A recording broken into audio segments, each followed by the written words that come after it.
Hello everyone, welcome back to Honeysuckle Homestead Retreat and Happy New Year. The last video I put out was in November and then I kind of left you guys hanging, so I am sorry about that.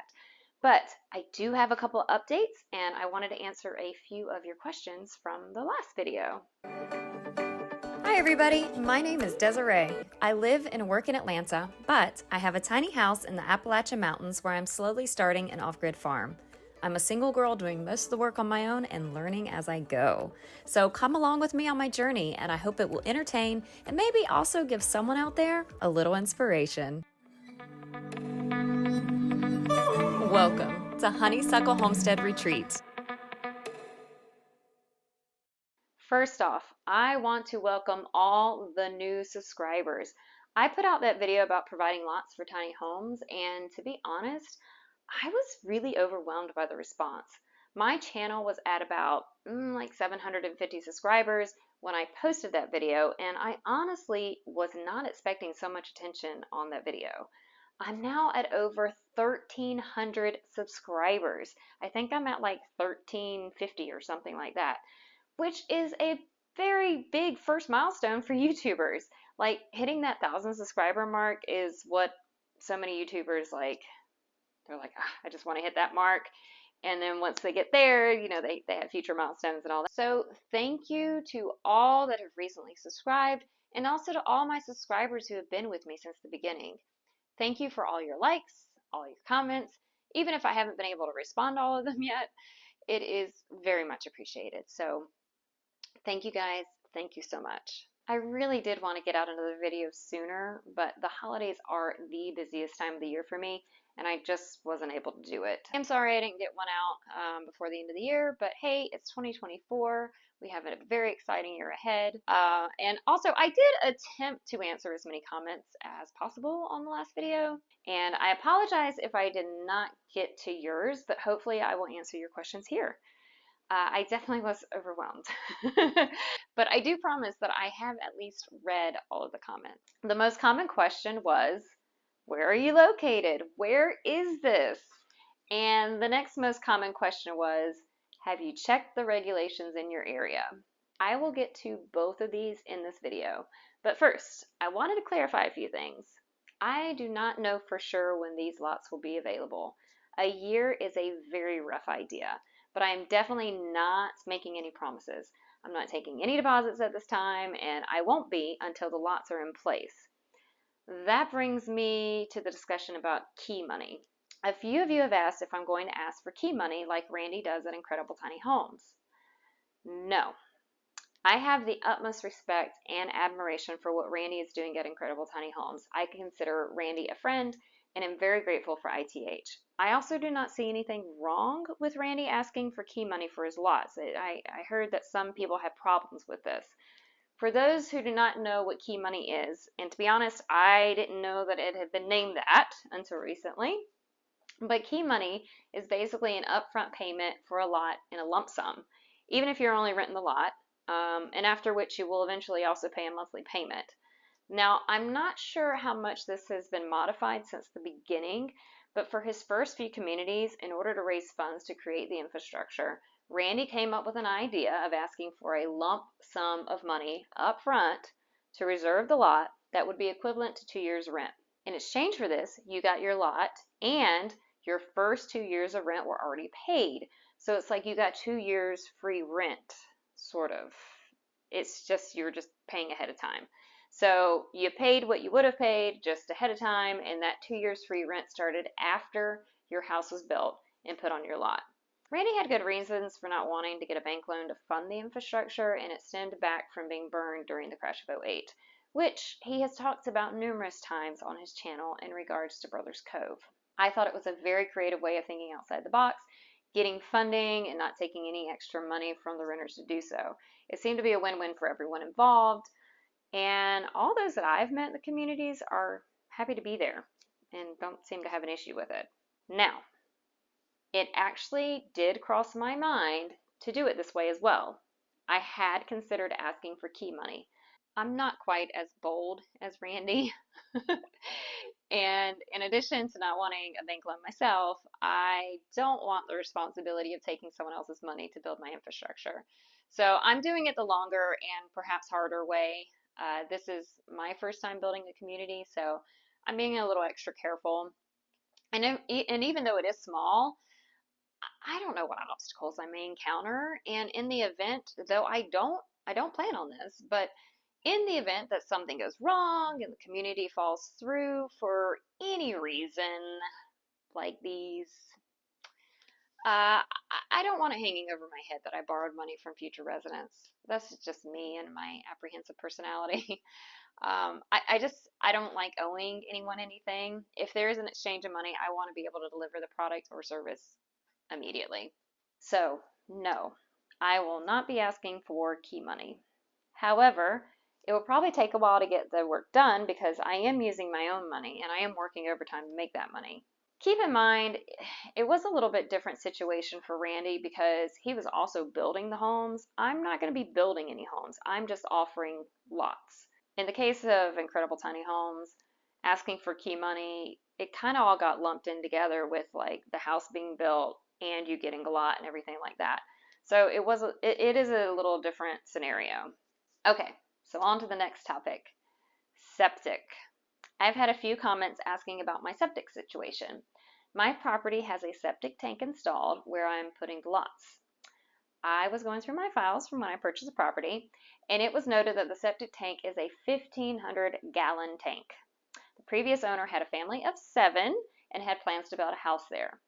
For whatever reason, those plans fell through, and he decided to sell the property instead. Lucky for me, he did make it as far as getting the septic installed. So, a 1,500-gallon tank is also known as a 5-bedroom tank. This is larger than what most average homes even have. I see each tiny home as a bedroom because most tiny homes will only house 1 or 2 people, which is what the typical bedroom in a regular home would account for. So, with that in mind, I will most likely only accept tiny homes into the community that are meant for only 1 or 2 people. According to EPA.gov, Americans use on average 82 gallons of water per adult per day. Even if we were to round that up to, let's say, 100 gallons per adult per day, at 2 people per lot at 5 lots, we are still at only 1,000 gallons, which is well under the 1,500-gallon limit my septic is rated for. So I don't foresee any issues with the septic situation, so I think we're good there. I am looking at creating 5 lots, for those that were asking, 5 lots and 5 lots only, which brings me to the next question of concern. Have I checked regulations in my area? So when I bought the property, I was told it was zoned commercial, residential, unrestricted. I was under the impression this was the best zoning one could possibly get for a tiny home living situation. However, the myriad of comments expressing concern about zoning has made me paranoid. Some have said that unrestricted could mean different things depending on the county, which I honestly was unaware of. In addition, I know I was told the zoning when I bought the property, but I have nothing in official writing that says this. I have looked through all of my records. So I'm just being completely transparent. So now that I'm doubly paranoid, I will be calling the zoning department in my county to officially find out what the zoning is and what is and is not allowed on the property. I am still under the impression that it is zoned what I was told and that what I plan to do there will not be an issue. However, I do not want to be in a situation where I get everyone happy on their lots, only to be told after some time that they all have to leave. That is the last thing that I want to happen. So I will be getting official confirmations. So please stay tuned for that news once I get it. Okay, now the most often asked question. Where is this located? I totally understand why everyone would want to know this, and I don't blame you for asking. However, I'm not ready to disclose that information yet. Let me tell you a quick little story. My family and I recently went on a family vacation. My mom had booked a cabin, which would not be ready until 3 p.m. My mom had called and requested a specific cabin, only to be told by the lady on the phone that she had put her as close to that cabin as she could get her. but would not tell her which cabin it was. And I asked my mom, well, did she tell you which cabin it was? Are they not allowed to tell you the cabin? And she said, no, actually, because they want to prevent people from waiting outside the cabin with their bags and possibly bugging the people that are leaving that day, which makes sense. Let me put it this way. My property is located in an extremely small town. If I were to announce the town on my channel, anyone would be able to find the property in very little time. I am in the very beginning stages of this community, and there is no reason for anyone to have access during the building process or to even know where it is. Now, I also understand people just want to know so that they can decide if it's somewhere that they would want to live or not. I get that. But once again, this is the very beginning stages, and I don't want anyone getting their hopes up yet anyway. I'm doing these videos just like my other videos so you can all follow along on my journey and see the process. If in the end one of the lots is a great fit for you, then that's fantastic. But we all have to be patient. Who knows? I could call zoning and they could put an end to the whole thing. Hopefully not, but just saying. With that in mind, I'm also considering safety. I truly believe the majority of you are good, honest, well-meaning people, but I am not ignorant to the fact that there are people out there that have not so good intentions. One of my subscribers even made a comment about this, stressing I should be concerned about giving out the location. And this is a concern not only for myself, but also for anyone who may in the future reside at the property.